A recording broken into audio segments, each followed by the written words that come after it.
এই রকম চাউমিন বানাতে গেলে প্রথমে একটা কড়াই জল দিয়ে দিন, তারপরে চাউমিনটা দিয়ে দেবেন। দেওয়ার পর এতে একটু নুন তেল দিয়ে নেড়ে তুলে নিন। তারপর করে একটা তেল দিন, তেল দেওয়ার পর রসুন দিন, রসুন একটু ভেজে নিয়ে আলু, তারপরে দিন গাজর, তারপরে নেড়ে ছেড়ে একটু, তারপর দেবেন ফুলকপি, নুন, জিরে গুঁড়ো, হলুদ, একটু ডিম নেড়ে নিন মাঝখানে।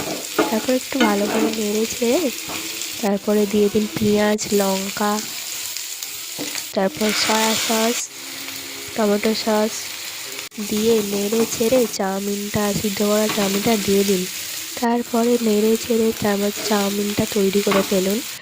দেখতে খুব ভালো লাগছে। তারপরে তুলে নিন, তুলে নেওয়ার পরে এবার সার্ভ করে দিন গরম গরম চাউমিন। এই রকম দেখতে লাগবে। টাটা।